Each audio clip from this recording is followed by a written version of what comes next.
சரி பிள்ளைகள், அப்ப நான் இன்றைய தினம் சரிதானே பிள்ளைகள், கடந்த வகுப்புல தமிழ் பண்பாடு பாடம் தொடர்பா நாங்க பார்த்திருந்தோம். ஆமாவா பிள்ளைகள்?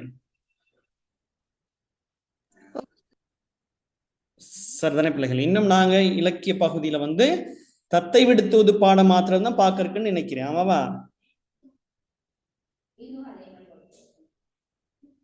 பிள்ளைகள்? ஓ சரிதானம்மா. அப்ப தத்தை விடுத்துவது மாத்திரம் தான் நாங்க பார்க்க இருக்குது. அந்த வகையில நாங்க இன்னைக்கு என்ன செய்ய போறோம்னு சொன்னா, தரம் 10 பாட அலகுகளை கொஞ்சம் மீட்கள் செய்யலாம் அப்படின்னு சொல்லி நினைச்சேன். அந்த வகையில் நாங்க தரம் 10ல உங்களுடைய 9வது பாடலகா இருக்கக்கூடிய எது நல்ல சினிமா என்கின்ற பாடத்துல ஒரு சிறிய மீட்டல் ஒண்ணு செய்வோம். சரியா பிள்ளைகள்? ஓகேவா? சரி சார். சரி, அப்ப எது நல்ல சினிமா? அப்ப எது நல்ல சினிமாங்கிறது வந்து பிள்ளைகள் ஒரு கட்டுரை வகையை சேர்ந்த ஒரு இலக்கியம். இந்த இலக்கியத்தினுடைய ஆசிரியர் யாருன்னா பிள்ளைகள் சு தியடோர் பாஸ்கர் தான் இவரோட. இவர் வந்து தமிழ்நாட்டுல தாராபுரம் என்னும் இடத்துல வந்து 1940 பிறந்த ஒருத்தரா வந்து காணப்படுறார். சரியா பிள்ளைகள்? ஓகேவா?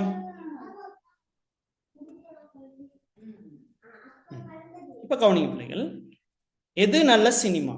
அப்ப எது நல்ல சினிமாங்கிறது ஒரு வினா. அப்ப நல்ல சினிமா எது அப்படிங்கறத நாங்க தெரிஞ்சுக்கொள்ளணும். ஆமாவா? அப்ப எது நல்ல சினிமா? இப்ப நல்ல சினிமாவுக்கு சில அடிப்படை அளவுகோல்கள் உண்டு. நல்ல சினிமான என்ன இருக்கு பிள்ளைகள்? சில அடிப்படை அளவுகோல்கள் இருக்கும். இவற்றை தெரிந்து கொண்டால்தான் தரமான படங்களை அடையாளம் கண்டு கொள்ள முடியும். அப்ப எதை கண்டு கொண்டால் தரமான படங்களை அடையாளம் கண்டு கொள்ள முடியும்? நல்ல சினிமாக்கான அடிப்படை அளவுகோல்கள். அடிப்படையான அளவுகோல்கள் அது என்னன்னு சொல்லி எங்களுக்கு தெரியும். சரிதானே பிள்ளைகள்? ஆகவே நினைவில் வைத்துக் கொள்ள சொல்றாரு. நினைவில் வைத்துக் கொள்ளுங்கள், திரையில் வருவதெல்லாம் சினிமா அல்ல, அச்சில் வருவதெல்லாம் இலக்கியம் ஆகாதது போலவே. சரிதானே பிள்ளைகள்? அச்சில வாரது எல்லாத்தையும் நாங்க இலக்கியம்னு சொல்லிடுறது இல்லை. அதே போல திரையில வார எல்லாத்தையும் நாங்க என்னன்னு சொல்ல முடியாது, சினிமான்னு சொல்லிட முடியாது. சரியா பிள்ளைகள்? ஓகேவா? அப்ப சினிமா அப்படின்னு சொல்றது வந்து கமிராவில் பதிவு செய்யப்பட்ட ஓர் பல்சுவை நிகழ்ச்சி அல்ல. சினிமான்னு சொல்றது கமிராவில் பதிவு செய்யப்பட்ட ஒரு பல்சுவை நிகழ்ச்சி அல்ல. அதே சந்தர்ப்பத்துல சினிமா திரைப்படமாக்கப்பட்ட நாடகமும் அல்ல. சினிமாங்கிறது திரைப்படமாக்கப்பட்ட நாடகமும் கிடையாது. சரிதான பிள்ளைகள்? சினிமாவின் தன்மை வேறு, சினிமாவுக்கு வேற தன்மைகள் இருக்குன்னு சொல்லி சொல்றாரு. ஓகே பிள்ளைகள்? இது விளங்குதா உங்களுக்கு?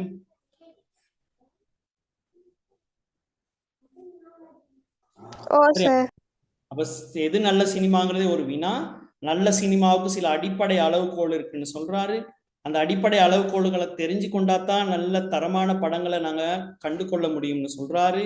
அதே சந்தர்ப்பத்துல நினைவில் வைத்துக் கொள்ள சொல்றாரு, திரையில வாரது எல்லாமே சினிமா இல்லை, அதாவது அச்சில் வருவதெல்லாம் இலக்கியம் ஆகாதது போல திரையில வாரது எல்லாமே என்னவா ஆயிர முடியாது, திரைப்படமா ஆயிர முடியாது, சினிமாவா ஆயிர முடியாது.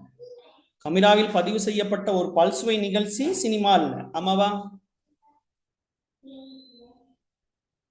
அதே போல் சினிமாங்கிறது திரைப்படமாக்கப்பட்ட நாடகமும் அல்ல. சரிதானே பிள்ளைகள்? விளங்குதா உங்களுக்கு? சினிமாவின் தன்மையே வேறு. நாங்க இதுல நாடகம் என்றால் என்னன்னு சொல்லி பார்க்க போறோம்.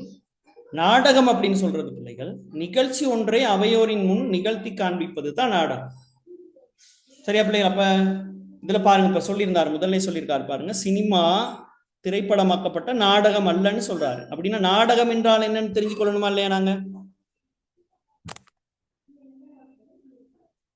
சரியா பிள்ளைகள்? தெரிஞ்சு கொள்ளணும். இப்ப நாடகம் என்றால் என்னன்னு சொல்றாரு? நிகழ்ச்சி ஒன்றை அவையோரின் முன் நிகழ்த்தி காண்பிப்பது தான் நாடகம். நாடகம்னா என்ன சொல்றாரு பிள்ளைகள்? நிகழ்ச்சி ஒன்றை அவையோரின் முன் நிகழ்த்தி காண்பிப்பது நாடகம். சரிதானே பிள்ளைகள்? அப்ப இந்த நாடகத்துக்குன்னு சில பண்புகள் இருக்கு. சரிதானே பிள்ளைகள்? கதாபாத்திரங்கள் சதுரமான விளிம்பிலிருந்து வருவார்களாம், மேடைக்குள் நுழைவதை போல வசனத்தை பேசிவிட்டு பக்கவாட்டில் சென்று மறைவார்களாம், குரலை ஏற்றி இறக்கி பேசாமல் கத்தி பேசுவார்களாம், பார்க்க வந்திருக்கும் ரசிகர்களை பார்த்து பேசுவாங்களாம், நாடகத்தின் மேடையின் கீழ் அமர்ந்திருக்கும் இசைக்குழுவின் இசை ஒலித்துக் கொண்டே இருக்குமாம். இத்தகைய நாடகத்தனம் தான் சினிமாவின் தன்மையை சீர்குலைக்குதுன்னு சொல்லி சொல்றாரு. சரியா பிள்ளைகள்? ஓகேவா?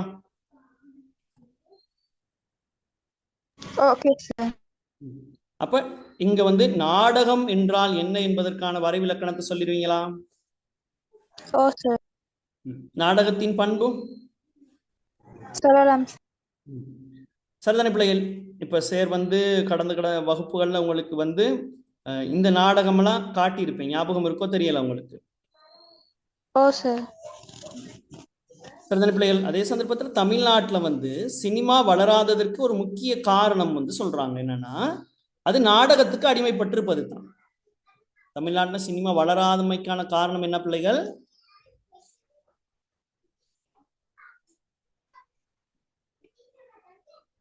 என்ன பிள்ளைகள்? காரணம் என்னவா இருக்கு? நாடகத்துக்கு அடிமைப்பட்டிருக்கு. சரிதானே பிள்ளைகள்? அப்ப நாடகத்துக்கு அடிமைப்படுறதுக்கும் வரலாற்று ரீதியான காரணங்களையும் இங்க என்ன செய்யறாங்கன்னா சொல்றாங்க இந்த கட்டுரை ஆசிரியர். இப்ப முதலாவதா பாருங்க பிள்ளைகள், பேசும் படம். அந்த பேசும் படம் ஆரம்ப காலகட்டம். அந்த ஆரம்ப காலகட்டத்தை பார்த்தோம் என்றால் 1930களில் பிரபல்யமாக இருந்த புராண நாடகங்களே படமாக்கப்பட்டன. புராண நாடகத்தை தான் என்னவா மாத்தினாங்க? படமா மாத்தினாங்க. அப்ப புராண நாடகங்கள் எதுக்கு அடிமைப்பட்டிருக்கும்? நாடகத்துக்கு அடிமைப்பட்டிருக்கும். அப்ப அதை நாங்க நல்ல சினிமான்னு சொல்ல முடியுமா?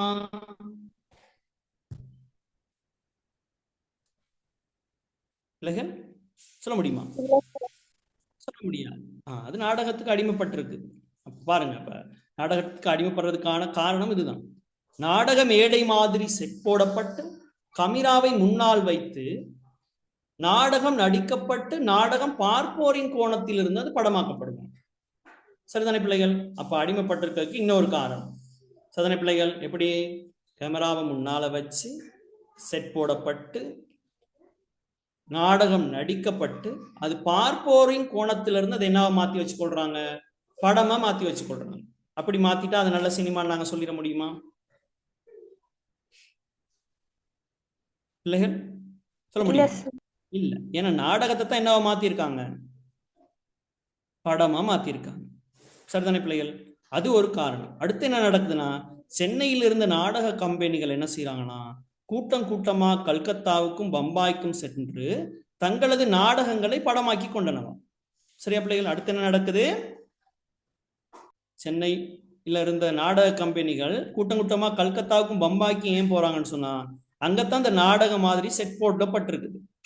அப்ப அந்த செட்ல என்ன செய்யறாங்க? நாடகத்தை நடிச்சு என்ன செய்திருவாங்க? அதை படமாக்கிட்டு வந்துருவாங்க. அதுக்காகத்தான் எங்க போறாங்க? கல்கத்தாவுக்கும் பம்பாய்க்கும் போறாங்களாம். அண்மை காலம் வரை இன்றளவும் சரிதானே பிள்ளைகள், இயக்குனர்கள், நடிகர்கள், வசன கருத்தாக்கள், பாடலாசிரியர்கள் யாவரும் நாடகத்துறையிலிருந்தே வந்தவர்கள். இப்ப இன்னைக்கு வரைக்கும் சரிதானே பிள்ளைகள், சினிமாவில் இருக்கக்கூடியவர்கள் எல்லாம் எப்படிப்பட்டவங்களா இருக்காங்க? நாடகத்துறையிலிருந்து வந்தவங்களா இருக்காங்க. இயக்குனர்களா இருக்கட்டும், நடிகர்களா இருக்கட்டும், வசன கர்த்தாக்களா இருக்கட்டும். ஆகவே இப்படி நாடக பிடியில வந்து சினிமா இருக்கும் வரை ஆரோக்கியமான சினிமா மலருமா பிள்ளைகள்? இல்ல சார். சரிதானே பிள்ளைகள்? ஆகவே இதுவரைக்கும் என்ன செய்யலாம்? நல்ல சினிமானா என்னன்னு சொல்லி கட்டுரை ஆசிரியர் எங்களுக்கு சொல்லல. சரி, எதெல்லாம் நல்ல சினிமா இல்லை அப்படின்னு சொல்லி அவர் சொல்லிக்கிட்டு வராரு. ஆமாவா?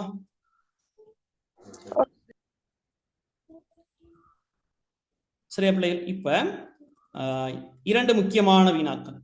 ஒன்று, நாடகம் என்றால் என்ன, அதன் பண்புகளை குறிப்பிடுங்க. அடுத்து, தமிழ்நாட்டில் சினிமா வளராமைக்கான காரணத்தை, முக்கியமான காரணத்தை குறிப்பிட்டு விளக்குங்க. இந்த இரண்டு வினாக்களுக்கும் பிள்ளைகளுக்கு விடையளிக்க முடியுமா?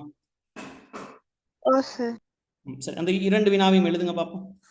முதலாவது வினா, நாடகம் என்றால் என்ன, நாடகத்தின் பண்புகளை குறிப்பிடுக.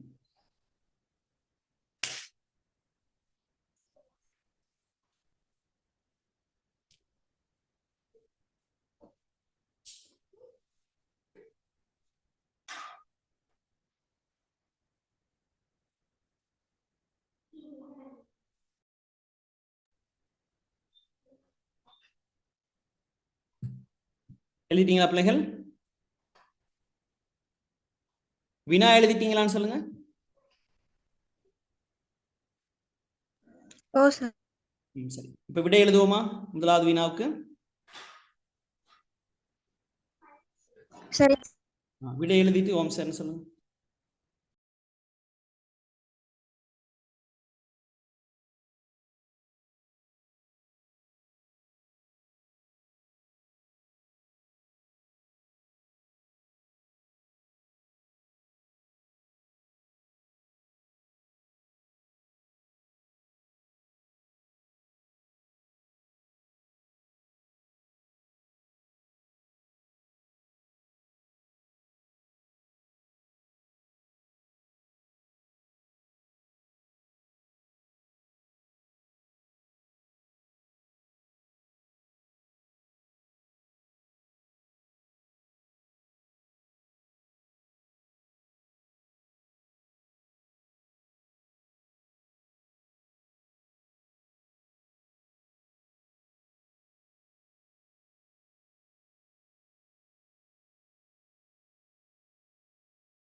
சரியா பிள்ளைகள் எழுதி கொண்டோமா?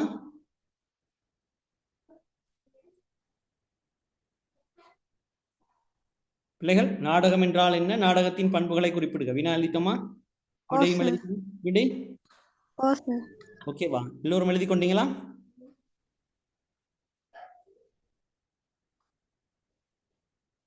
இல்ல சார்.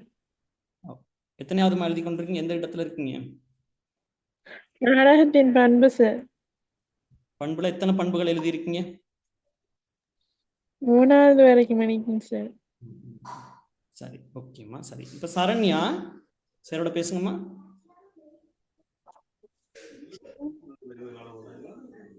சரண்யா சார். சரி, இப்ப எது நல்ல சினிமாவினுடைய கட்டுரை ஆசிரியர் யாருமா? தியேட்டர் பாஸ்கர். பாஸ்கர். அப்ப இவர் சினிமா வளராமைக்கான மிக முக்கியமான காரணமாக என்ன சொல்றாரு? அது நாடகத்துக்கு அடிமைப்பட்டிருக்கிறதான் சொல்றாரு. ஆமாவா? ஓ சார். நாடகம் அப்படின்னு சொல்றது வேற, சினிமாங்கிறது வேற. அப்ப திரைப்படமாக்கப்பட்ட நாடகம் என்னவாகிற முடியாது? சினிமாவாகிற முடியாது. சரி, இப்ப நாடகம் என்றால் என்னங்கிறதும் அதனுடைய பண்புகளையும் நாங்க தெரிஞ்சிருந்தா தான் சினிமாவுக்கும் நாடகத்துக்கும் இடையிலான வேறுபாடு என்ன செய்ய முடியும்? சொல்ல முடியும் சார். சொல்ல முடியும். சரி, இப்ப நாடகம் அதுக்குரிய பண்புகள் சொல்லுங்க பாப்போம். நாடகம் என்பது நிகழ்ச்சி ஒன்றை சபையரின் முன்பாக நிகழ்த்தி காட்டுதல். நாடகத்தின் பண்புகள்: கதாபாத்திரங்கள் சதுரமான திரையின் விளிம்பிலிருந்து வருதல், மேடைக்குள் நுழைவதைப் போல வசனத்தை பேசிவிட்டு பக்கவாட்டில் சென்று மறைதல், குரலை ஏற்றி இறக்கி பேசாமல் கத்தி பேசுதல், பாத்திரங்களை ஏற்று நடிப்பவர்கள் கமராவை பார்த்து பேசுதல், படம் முழுவதும் பின்னணி இசை ஒலித்துக் கொண்டிருத்தல். சரிதானே பிள்ளைகள்? அப்ப இதெல்லாம் என்னவா இருக்க போகுது? நாடகத்தின் பண்புகளா காணப்பட போகுது. ஆமாவா? ஆம் சார். இப்ப இத்தகைய நாடகத்தன்மை என்ன செய்யுதுன்னா, நாடகத்தனம் சினிமாவை சீர்குலைக்குது, சினிமாவின் தன்மையை சீர்குலைக்குது. சரிதானே பிள்ளைகள்? அப்ப இன்னும் நாங்க சினிமா என்னன்னு சொல்லி பார்க்கல, நாடகம் என்றால் என்னன்னு சொல்லி பார்த்துட்டோம். சரிதானேம்மா? அதே மாதிரி தமிழ்நாட்டில் சினிமா வளராததற்கு முக்கியமான காரணம் என்ன பிள்ளைகள்? நாடகத்திற்கு அடிமைப்பட்டிருக்கு. அதற்கு என்ன இருக்குது? வரலாற்று ரீதியான காரணங்களும் உண்டு. அப்ப அடுத்த வினா எழுதுங்க, 2வது வினா. தமிழ்நாட்டில் சினிமா வளராததற்கு முக்கிய காரணம் யார்?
சரியா பிள்ளைகள்? எழுதி கொண்டோமா?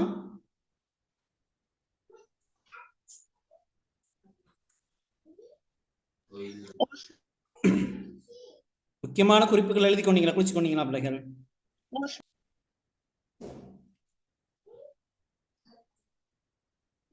சரி, சொல்லுங்க பாப்போம். சினிமா தமிழ்நாட்டில் வளர்ச்சி அடையாம இருக்கிறதுக்கான மிக முக்கியமான காரணம் அது நாடகத்துக்கு அடிமைப்பட்டிருப்பது.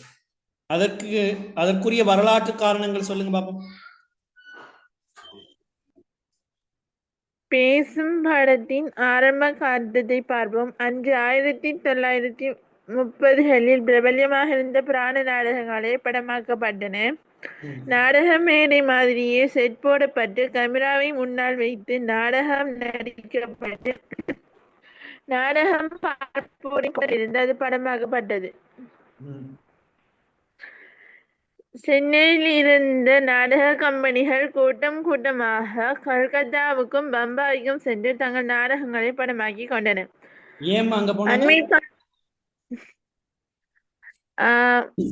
கல்கத்தாவுக்கும் பம்பாய்க்கும் சார். ஏன் போனாங்க? நாடகங்களை படமாக்கி கொள்றதுக்கு.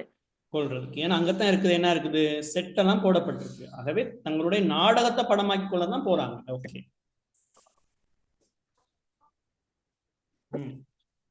அண்மை காலம் வரை இயக்குனர்கள், நடிகர்கள், வசன கர்த்தாக்கள், பாடலாசிரியர்கள் யாவரும் நாடகத்துறையில் இருந்து வந்தவர்கள்.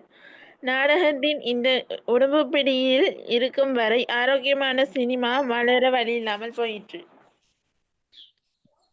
சரிதானே பிள்ளைகள்? இப்ப இங்க சேர் இந்த திரையில காட்டுறது ஒரு திரைப்படமாக்கப்பட்ட நாடகம். இப்ப இதை நாங்க என்னன்னு சொல்ல முடியாது? திரைப்படம்னு சொல்ல முடியாது, சினிமான்னு சொல்ல முடியாது. சரிதானே பிள்ளைகள்?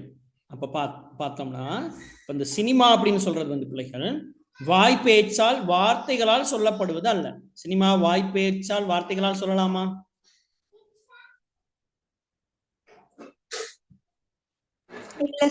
இல்ல.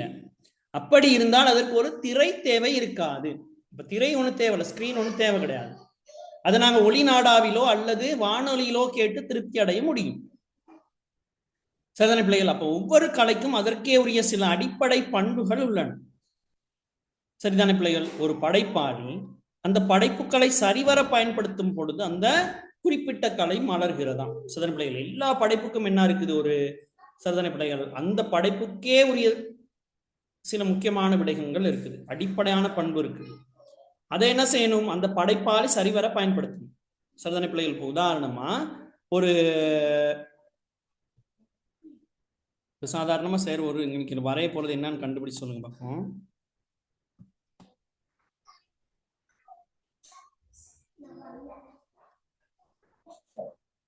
என்ன பிள்ளைகள் இது? சார் என்ன வரைஞ்சிருக்கேன்? பூ சார். பூச்சாடி. இத பூத்தான் அப்படின்னு சொல்லி உங்களை நம்ப வைக்கலுமா? இதுதான் உண்மையான பூன்னு சொன்னா ஒத்துக்குவீங்களா? இல்ல இல்ல. இந்த பூ மாதிரி என்னமோ சார் கிறுக்கி வச்சிருக்கீங்கன்னு சொல்லுவீங்க. சரிதானே? அப்ப பூன்னு சொன்னா பிள்ளைகள் அதற்குன்னு என்ன இருக்கு? இதழ்கள் இருக்குது, அதற்குரிய மென்மை இருக்கு, அதற்குரிய வாசம் இருக்குது. என்ன பிள்ளைகள்? அப்படி இருந்தா தானே அதை நாங்க பூன்னு சொல்லுவோம். ஆமாவா? ஆம் சார். அதே போலதான் சினிமா. சினிமா வந்து திரையில வாரது எல்லாத்தையும் நாங்க என்ன சொல்லிட முடியாது, சினிமான்னு சொல்லிட முடியாது. அதுக்குன்னு சில பண்புகள் இருக்கும். இப்ப பூன்னு எடுத்தோம்னா அதுக்குரிய மென்மை, அதற்குரிய வாசனை, என்ன பிள்ளைகள், அதற்குரிய அந்த இதழ்கள், அதுக்குரிய புற இதழ்கள், இப்படி அதனுடைய வடிவம், இதெல்லாம் தான் என்னவா இருக்கும்? அதனுடைய பண்பா இருக்கும். ஆமாவா? அது போலதான் சினிமாவும். அதுக்குன்னு சில அடிப்படை பண்புகள் இருக்கு. எல்லா கலைகளுக்கும் அப்படித்தான். அப்ப சினிமா அப்படிங்கிறது வந்து அது ஒரு சிறப்பான அம்சம் இருக்கிறது. அதுக்கு தனித்துவத்தை அளிக்கும் அம்சங்களும் காணப்படும். சரிதானே பிள்ளைகள்? அப்ப சினிமாவுக்கு தனித்துவத்தை அளிக்கும் அம்சம் சினிமா மொழி எனலாம். சினிமாவுக்கு தனித்துவத்தை அளிக்கிற அம்சம் என்ன பிள்ளைகள்? சினிமா மொழி. சரிதானே பிள்ளைகள்? இந்த சினிமா மொழியில வந்து 3 அம்சங்கள் வந்து சொல்லப்படுது. என்னன்னு சொல்லப்படுது? காட்சி படிமம், மொழி, படத்தொகுப்பு. காட்சி படிமம், மொழி, படத்தொகுப்பு. சரிதானே பிள்ளைகள்? அப்ப நல்ல சினிமாவுக்கான சில அடிப்படை அளவுகோல் இருக்குன்னு சொல்லி பார்த்தோம் தானே? அதுவும் இதுதான். நல்ல சினிமாவுக்கான அடிப்படை அளவுகோல்கள் என்ன பிள்ளைகள்? காட்சி படிமம், மொழி, படத்தொகுப்பு. அதே போல் சினிமா மொழி என்றால் என்னன்னு கேட்டாலும் காட்சி படிமம், மொழி, படத்தொகுப்பு தான். விளங்குதா?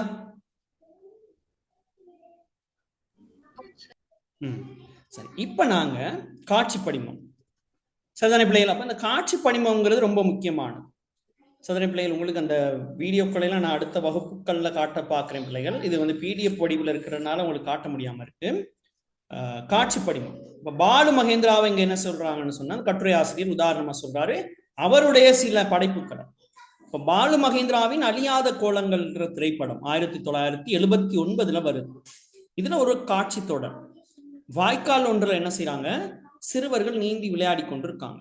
அதில் ஒருவன் என்ன செய்யறான்? மூழ்கி இறந்து போறான். அந்த கிராமத்து மக்களின் வருத்தம், அதிர்ச்சி, சிறுவனின் ஈமக்கிரியைகள், இவை எல்லாமே என்ன செய்யப்படுதான்? அழகான, அதே சந்தர்ப்பத்தில் அழுத்தமான, அழகான, வரிசைகரமான காட்சி படிமங்களா என்ன செய்யப்படுதான்? வெளிப்படுத்தப்படுதான். அவ சினிமா தன்னை என்ன செய்தாங்க? காட்டிக்கொள்கிறதுன்னு சொல்லி சொல்றாங்க. சரியா பிள்ளைகள்? விளங்குதா உங்களுக்கு? அப்ப காட்சி படிமத்துக்கு எடுத்துக்காட்டா சொல்லப்பட்டிருக்க திரைப்படம் எது? பாலு மகேந்திராவின் அழியாத கோலங்கள்.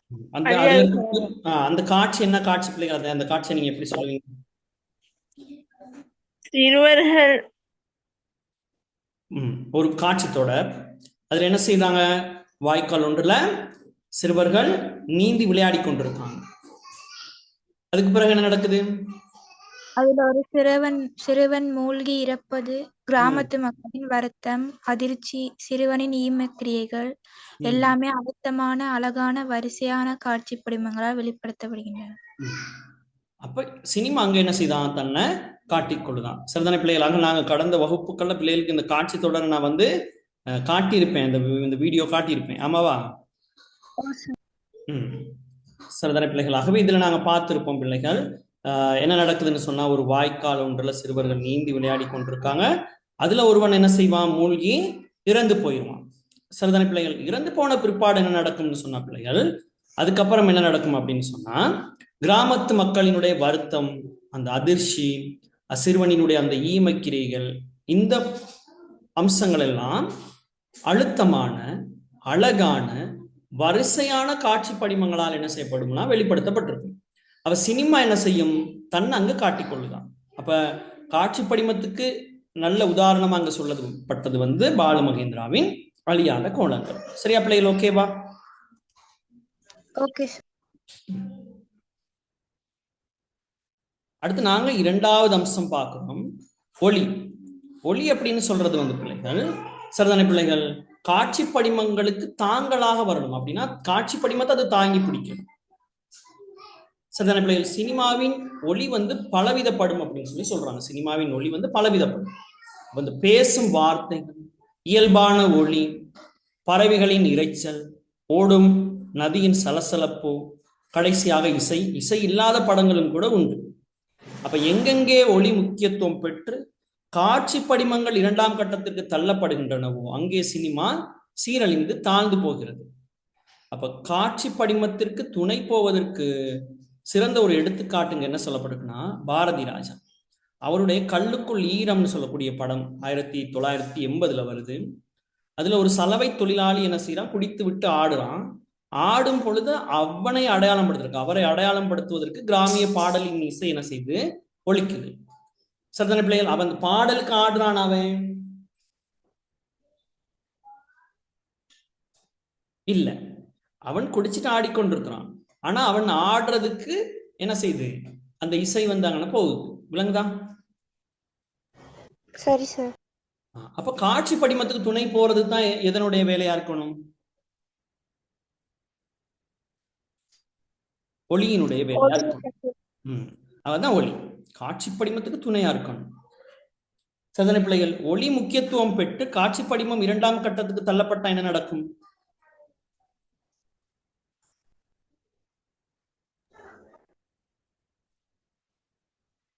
சினிமா சீரழிந்து தாழ்ந்து போகிறோம். அப்ப முக்கியத்துவம் கொடுக்கணும் ஒளிக்கா காட்சி படிமத்துக்கா?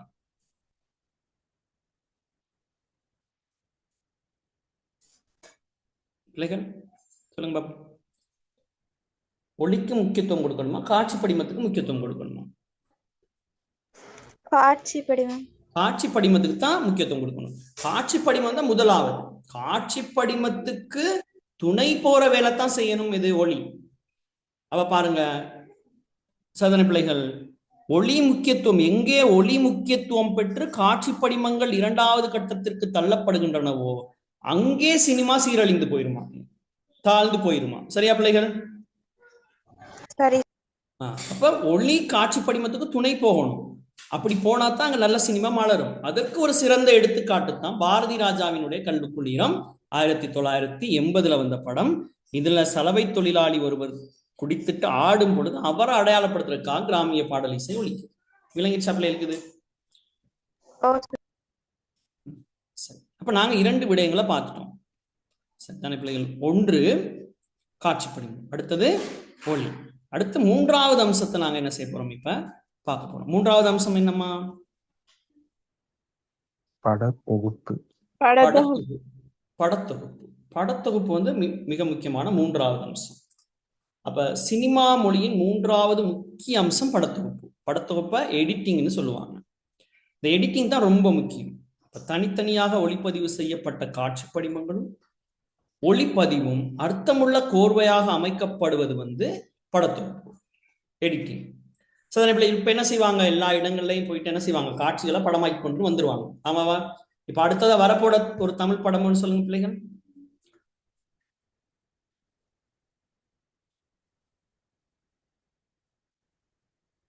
வரப்போற ஒரு தமிழ் படம்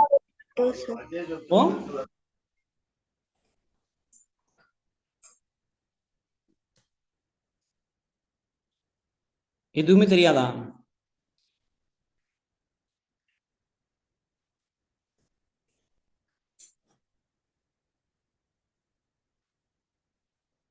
ம், அது வரைக்கும் நல்ல விஷயம் தான். சரி, வந்த ஒரு தமிழ் திரைப்படம்னு சொல்லுங்க.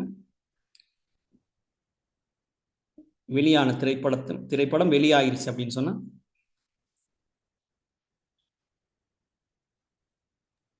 கட்ட குஸ்தி 2 சார். அப்ப ஒரு படம் வெளியாயிடுச்சு. அப்ப அதனுடைய காட்சி படிமங்கள் என்ன செய்யப்பட்டிருக்கு? ஒரு இடத்துல ஒளிப்பதிவு செய்திருப்பாங்க. அதுக்கப்புறம் ஒளிப்பதிவு என்ன செய்திருப்பாங்க? ஒரு இடத்துல செய்திருப்பாங்க. அப்ப இது ரெண்டையும் என்ன செய்வாங்க? ஒரு அர்த்தமுள்ள கோவையா என்ன செய்வாங்க? இணைப்பாங்க. அப்படி இணைக்கிறத தான் என்னன்னு சொல்றாங்க? படத்தொகுப்புன்னு சொல்றாங்க. சரியா?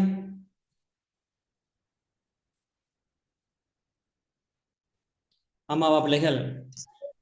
சரி சார். சரி, இப்ப இந்த பெட்டின்னு சொல்லி ஒரு படம் வந்திருக்கு, ராம் சரண் படம் ஒண்ணு.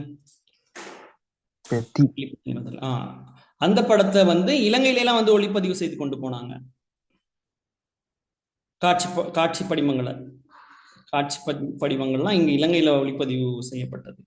அதுக்கு பிறகு என்ன செஞ்சாங்கன்னு சொன்னா, சரிதானே பிள்ளைகள், அதை ஒரு ஒளிப்பதிவு செய்து அதை என்ன செய்வாங்கன்னா ஒரு அர்த்தமுள்ள கோர்வையா இணைக்கப்பட்டிருக்கும். சரிதானே பிள்ளைகள்? இப்ப இதை இன்னும் எவ்வளவு இலகுவா உங்களுக்கு சொல்றதுனால தான் இப்ப ஆங்கில படங்கள் எல்லாம் நீங்க தமிழ்லையும் என்ன செய்றீங்க, பாக்குறீங்க, டப்பிங் செய்யப்பட்டிருக்கும். ஆமாவா?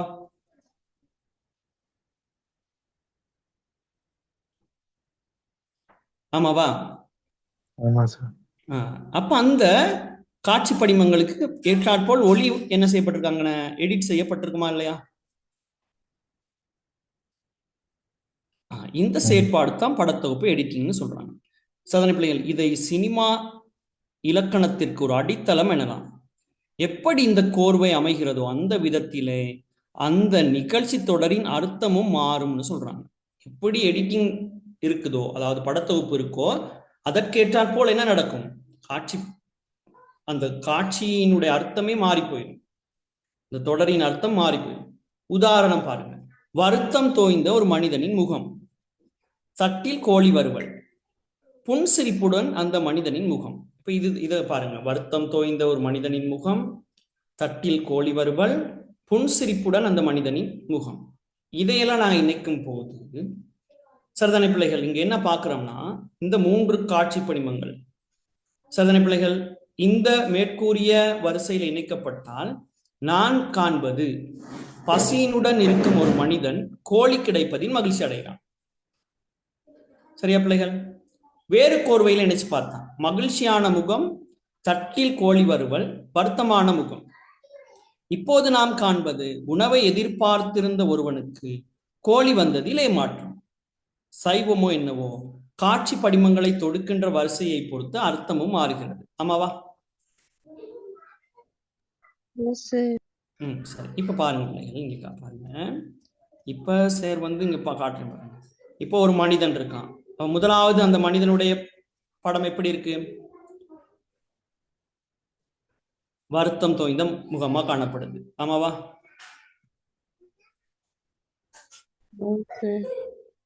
இரண்டாவது படத்துல என்ன இருக்கு? சிக்கன் 60.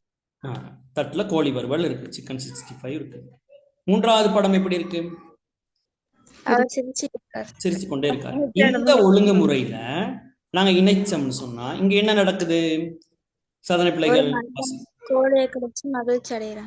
அப்போ ஒரு மனிதன், பசியோட இருக்க ஒரு மனிதன் கோழி கிடைப்பதில் என்ன செய்யறான்? மகிழ்ச்சி அடைகிறான். ஆமாவா? விலங்குதா பிள்ளை இருக்குது? இப்ப இந்த காட்சியை நாங்க என்ன செய்ய போறோம்னா இப்படி காட்டுறோம். சரிதானே? புன்சிரிப்போட ஒரு மனிதனின் முகம், தட்டுல கோழி வறுவல், வருத்தம் தோய்ந்த மனிதனின் முகம். இந்த ஒழுங்குல பார்த்தா என்ன நடக்கும்?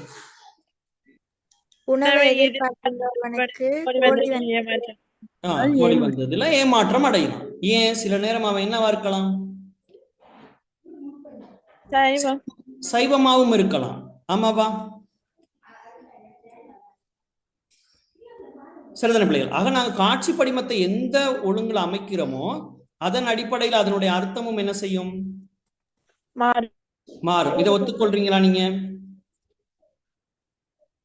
ஓ சார். சரிதானே பிள்ளைகள்? ஆகவே சினிமாவுல மிக முக்கியமானது காட்சி படிமம் அப்படிங்கிறதை நாங்க என்ன செய்யறோம்? ஒத்துக்கொள்றோம். அப்ப சினிமாவின் மொழி, சரிதானே பிள்ளைகள், அதாவது அதுல ஒரு முக்கியமான அம்சம் அப்படின்னு சொல்லும் பொழுது அங்க 3 அம்சங்களை நாங்க பார்த்தோம். அந்த 3 அம்சமும் என்ன? முதலாவது காட்சி படிமம், காட்சி படிமம், மொழி, ஒளிப்படம். சரி. அப்ப காட்சி படிமத்துக்கு இங்கு உதாரணமாக காட்டப்பட்ட படம் அந்த காட்சி தொடர் என்னன்னு சொல்லுங்க.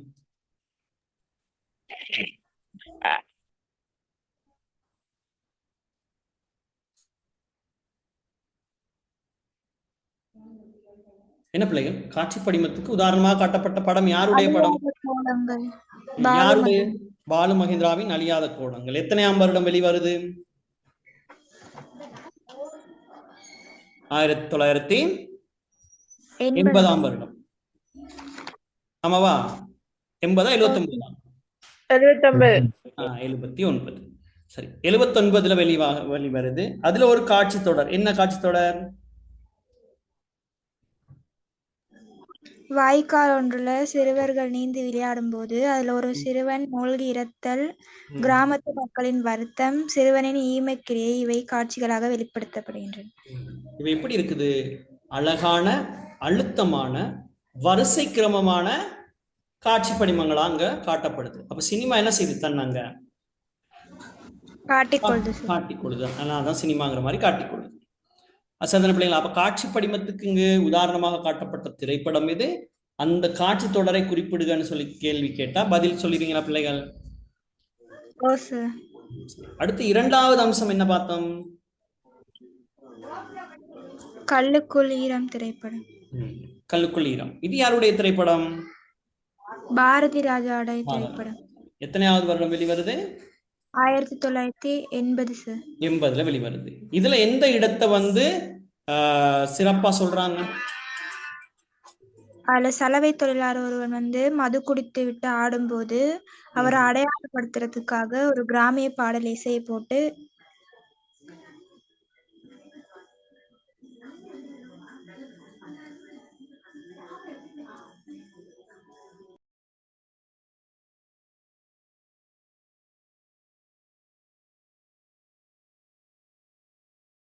என்ன நடக்குதுன்னு சொன்னா, அப்போ ஒரு சலவை தொழிலாளி ஒருவர் என்ன செய்து கொண்டிருக்கிறாரு? மது அறிந்துட்டு நடனமாடி கொண்டிருக்கிறாரு. அந்த சந்தர்ப்பத்துல ஒரு கிராமிய பாடல் இசை இந்த இடத்துல என்ன செய்து ஒளிபரப்பு செய்யப்படுது. சரிதான பிள்ளைகள்? அப்ப ஒளின்னு சொன்னாலே என்னன்னு பார்த்தோம். அது காட்சி படிமத்திற்கு துணை போகணும்னு சொல்லி பார்த்தோம். ஆமாவா?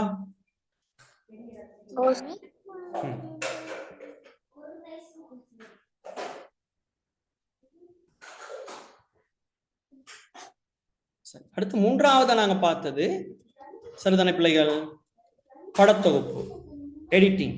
அப்ப படத்தொகுப்பு எடிட்டிங் சம்பந்தமா என்ன சொல்லுவீங்க பிள்ளைகள்?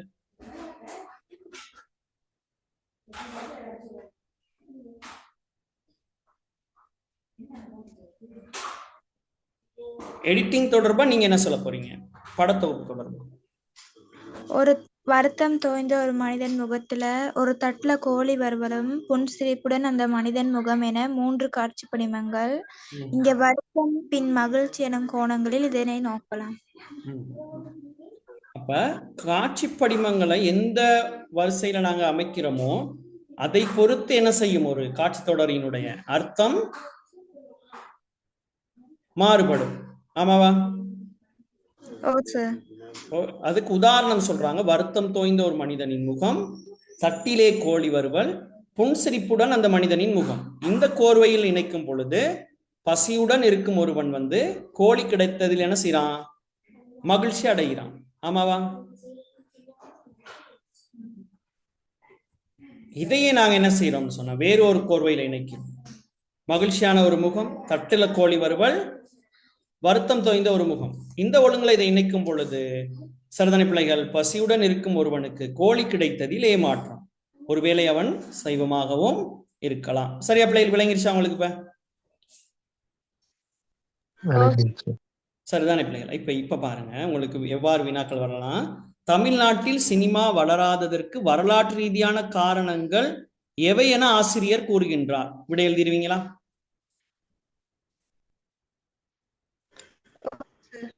ஒரு ரெண்டே ரெண்டு உதாரணம் சொல்லுங்க சேர்த்து.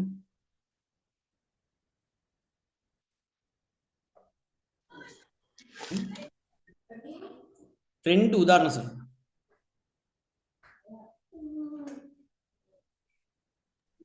பேசும் படத்தின் ஆரம்ப கட்டத்தை பார்ப்போம் என்று 1930களில் பிரபல்யமாக இருந்த புராண நாடகங்களை படமாக்கப்பட்டன.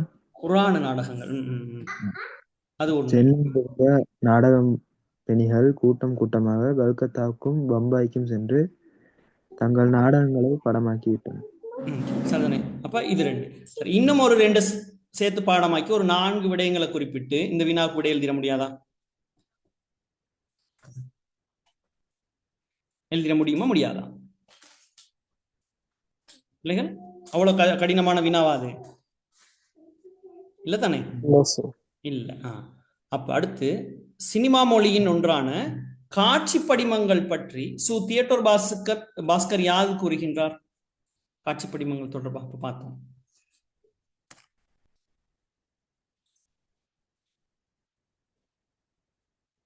என்ன பிள்ளைகள் சொல்லுவீங்க?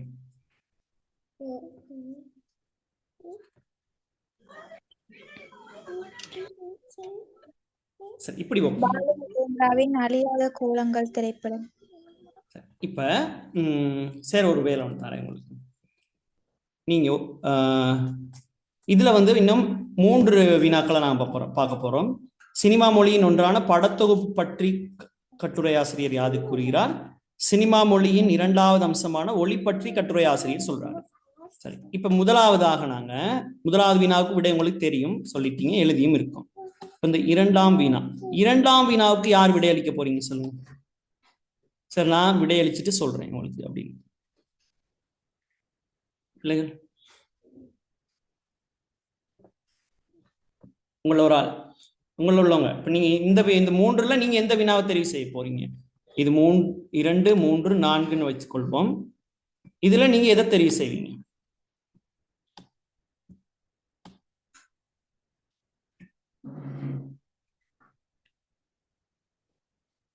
சொல்லுங்க பிள்ளைகள். சார், 2வது நானு யாருமா அது தெரிவு செஞ்சிருக்கீங்க?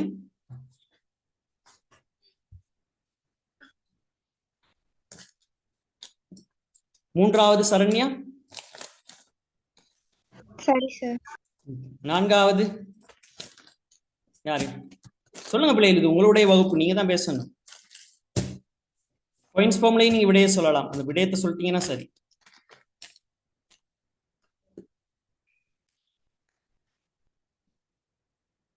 பாவி சொல்ல முடியாதா? சோஃபியா,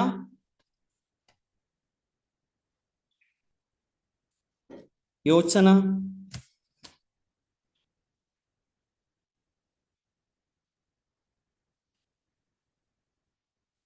கிரிஜா,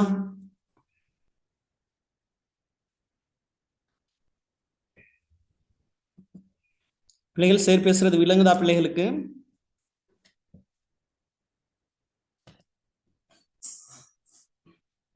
பிள்ளைகள் விளங்கலையாமா? நான் சொல்றேன். சரி, சொல்லுங்க பிள்ளைகள், இது உங்க வகுப்பு தானே. திலுக்ஷன் சொல்றேன். டில்ருக்ஷன், சரி. சரி, உங்களோட வகுப்பு தானே. அப்ப எத்தனையாவது வினாக்கு டில்ருக்ஷன் சொல்றீங்க? 4வது சார். 4வது. சரி, அப்ப 3 பிள்ளைகள் எடுத்துக்கீங்க. 2வது வினாவை யாருமா சொல்லியிருந்தீங்க? சார், நான் சொல்றேன். உங்களோட பேர் என்ன தம்பி? கோஷான். 2வது கோஷான் சொல்லுவாரு. 3வது சரண்யா சொல்லுவாங்க. 4வதுக்கு டில்ருக்ஷன். சரிதானம்மா? சரி, நீங்க முழுமையா சொல்லணும்ட்டு இல்லை, அதாவது பந்தியா எழுதி சொல்லணும்னு இல்லை. சரி, இந்தந்த விடயங்கள் இதுக்கு எழுதுனா போதுமா அப்படின்னு கேட்டா கூட பரவாயில்ல, போதுமான்னு கேட்டா கூட பரவாயில்ல. சரியா? சரி, உங்களுக்கு சரி எவ்வளவு நேரம் தரணும் சரண்யா? சார், நேரம் வேணாம். சரி, சரண்யாவுக்கு நேரம் வேணாம். தம்பி, உங்களுக்கு? வேணாம் சார். அவங்களுக்கும் வேணாம். Okay, good. சரி, அப்ப 2வதுக்கு கோஷான் சொல்லுங்க தம்பி. சார் எனக்கு ஒரு 2 நிமிஷம் தரணுமா? உங்களுக்கு ஒரு 2 நிமிஷம். சரி, உங்களுக்காக சேர அந்த 2 நிமிடத்தை நான் என்ன செய்றேன், சரிதானே, தரப்போறேன். சரிதானே, உங்களுக்கு அந்த 2 நிமிடம் முடிய ஒரு அலாம் ஒன்று சமிச்சை ஒலிக்கும், அதோட முடியுது.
இருவானே சாமி கால் பண்றேன். படி, இந்த கரண்ட்டுக்குள்ள வந்துக்கிட்டு இருவானே.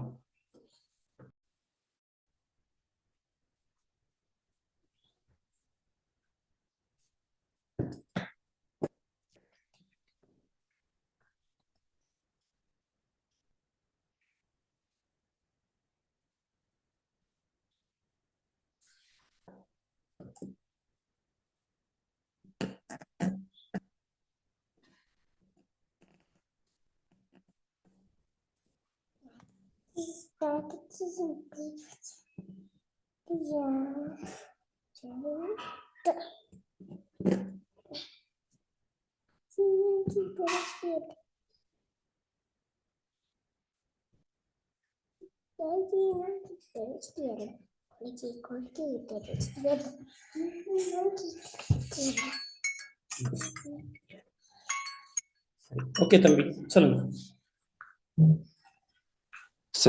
பாலு மகேந்திராவின் அழியாத கோலங்கள் என்னும் திரைப்படத்தில் காட்சி படிமமானது இவ்வாறு எடுத்துக்காட்டப்பட்டுள்ளது. ஒரு காட்சியில் சிறுவர்கள் நீராடி கொண்டிருக்கும் போது அதில் ஒரு சிறுவன் நீரில் மூழ்கி இறப்பதுடன் பின்னர் அவனது ஈமக்கிரியையும் மக்களின் மன வருத்தமும் வரிசையாகவும் அழகாகவும் எடுத்துக்காட்டப்பட்டுள்ளது. அவ்வளவுதான் சார். ஓகே, சரியா பிள்ளைகள்? அது ஓகேவா? Okay sir. சரி, ஓகேம்மா. சரி, சரண்யா, இந்த வினாவுக்கு, நீங்க எழுத போற வினாவுக்கு ஒரு உங்களுடைய பரீட்சை தாளில் எவ்வாறு விடை எழுதுவீங்களோ அது போல கொஞ்சம் சொல்லுங்க பாப்போம். சரி சார். சினிமா மொழியில் 3வது முக்கிய அம்சம் படத்தொகுப்பு. படத்தொகுப்பு தனித்தனியாக ஒளிப்பதிவு செய்யப்பட்ட காட்சி படிமங்களும் ஒளிப்பதிவுகளும் ஒரு அர்த்தமுள்ள கோர்வையாக அமைக்கப்படுவது. இதை சினிமா இலக்கணத்திற்கு அடித்தளம் எனலாம். உதாரணமாக, வருத்தம் தோய்ந்த ஒரு மனிதனின் முகம், ஒரு தட்டில் கோழி வறுவல், புன்சிரிப்புடன் அந்த மனிதனின் முகம் என்ற 3 காட்சி படிமங்கள். இந்த 3 காட்சி படிமங்களும் மேற்கூறிய வரிசையில் இணைக்கப்பட்டால் நாம் காண்பது பசியுடன் இருக்கும் ஒரு மனிதனின் கோழி கிடைப்பதில் மகிழ்ச்சி அடைகின்றான். வேறு கோர்வையில் இணைத்து பார்த்தால் மகிழ்ச்சியான முகம், தட்டில் கோழி, வருத்தமான முகம். இப்போது நாம் காண்பது உணவை எதிர்பார்த்திருந்த ஒருவனுக்கு கோழி வந்ததில் ஏமாற்றம். சைவமோ எண்ணமோ காட்சி படிமங்களை தொடுக்கும் வரிசையை பொறுத்து அர்த்தம் மாறுகிறது என சினிமா மொழியின் ஒன்றான படத்தொகுப்பு பற்றி சு. தியேடர் பாஸ்கர் கூறியுள்ளார். ஓகேம்மா, குட். சரி, இப்போ நீங்க சொன்னதான் விட, அப்படியே நீங்க அதை என்ன செய்ய போறீங்க, உங்களுடைய பரீட்சை வினாத்தாள்ல எழுதுனா ஓகே. சரி, அடுத்து தம்பி சொல்லுங்க. 4வது வினாவுக்கான விடை. பேசும் வார்த்தைகளும் இயல்பான ஒலியாக ரயில் ஓடுற சத்தமும் பறவைகளின் இரைச்சலாகவும் ஓடுகிற நதியின் சலசலப்பு என்ற இசை படிமங்கள்னால ஒலி 2வது முக்கிய அம்சமாக போனது. பாரதி ராஜாவின் கல்லுக்குள் ஈரம் என்ற படத்துல சலவை தொழிலாளி ஒருவன் குடித்துவிட்டு ஆடும்போது அவரை அடையாளப்படுத்தும் கிராமிய பாடலின் இசையாக ஒலி கூறுகிறது. சரி, ஓகே, குட். ரொம்ப அழகா சொன்னீங்க. சரிதானே பிள்ளைகள்? அப்ப இந்த விடயங்களை நீங்க அப்படியே உங்களுடைய பரீட்சையில் வினாத்தாள் எழுதிட முடியாதா? முடியுமா? முடியாது. எழுதிடலாம் தானே? சரிதானே பிள்ளைகள்? எழுதிட்டீங்கன்னா ஓகே, அவ்வளவுதான். சரிதானே பிள்ளைகள்? இப்ப நாங்க அடுத்ததான் இப்ப இவ்வளவு நேரம் படிச்ச விடயங்களை ஒரு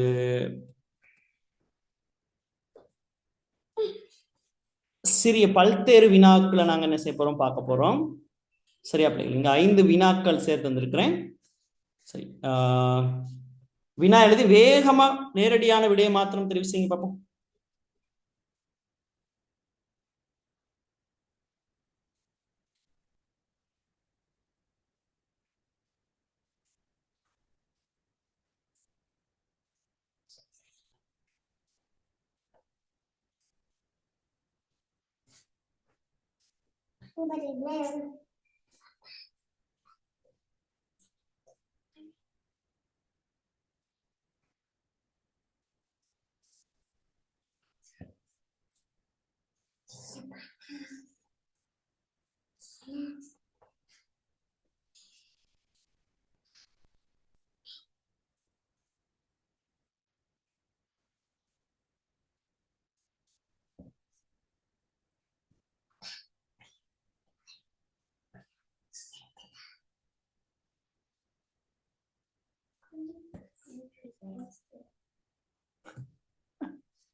சரியா பிள்ளைகள்? ஓகேவா? எழுதிட்டோமா?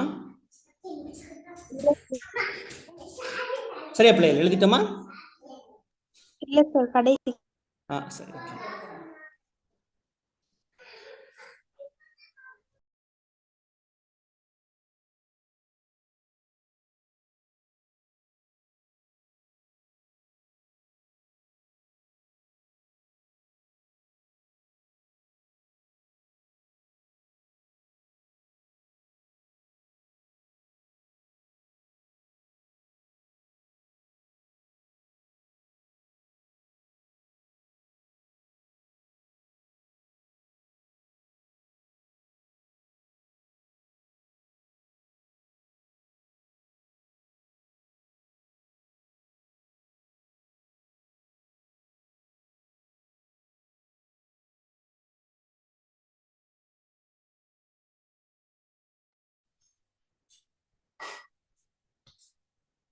சரியா பிள்ளைகள்? ஓகேவா? செய்துட்டோமா?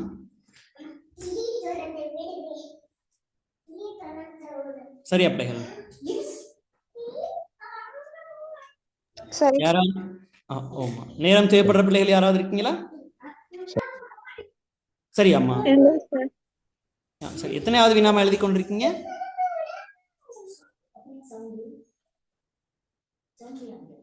எத்தனையாவது வினா எழுதுறீங்க தங்கச்சி, சொல்லுங்க.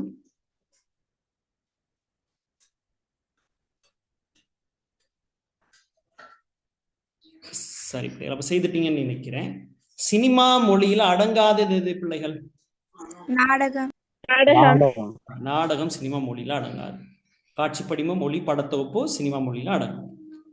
எது நல்ல சினிமா எனும் கட்டுரையின் ஆசிரியர் பாலு மகேந்திராவின் அழியாத கோலங்கள் என்ற படம் வெளிவந்த ஆண்டு? எடிட்டிங், அதாவது படத்தொகுப்பு அப்படின்னு சொல்லுவோம் தானே நம்ம, அதுவே வினாத்தான். என்பதன் தமிழ் வடிவம் படத்தொகுப்பு. கல்லுக்குள் ஈரம் என்னும் படத்தின் இயக்குனர் பாரதி ராஜா. இப்ப இந்த விடயங்கள் வந்து ரொம்ப இலகுவானது. சதனை பிள்ளைகள், அடுத்து நல்ல சினிமா நாடகத்தில் இருந்து வேறுபடும் ஆற்றினை ஆராய்க. இந்த ஒரு வினாவுக்கு விடையளிக்க முடியும் நினைக்கிறீங்களா?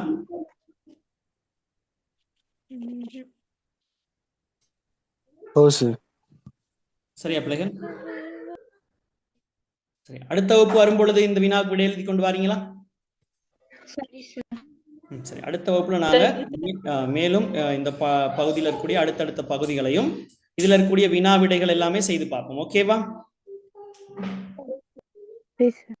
சரியா பிள்ளைகள்? ஓகேவா? கொஞ்சம் படிச்சுக்கொண்டே வாங்க. முழுமையா நாங்க அடுத்த வகுப்புல எது நல்ல சினிமா பாடத்தை நிறைவு செய்வோம். சரியா? சரிதானே பிள்ளைகள்? ஓகே பிள்ளைகள், அப்ப இன்றைய நாள் வகுப்பை நாங்க நிறைவு செய்வோம். சரிதானே பிள்ளைகள்? இன்றைய நாள் வகுப்பு பிள்ளைகள் தெளிவா விளங்கினதா? ஆம் சார். சரி பிள்ளைகள். ஓகே பிள்ளைகள், நாங்க அடுத்த வகுப்புல சந்திப்போம். Thank you so bye, much. Good night. அடுத்த வகுப்புல சந்திப்போம். Thank you, sir. Thank you, sir. Good night, sir. Thank you, sir. Good night. Thank you, sir. Good night.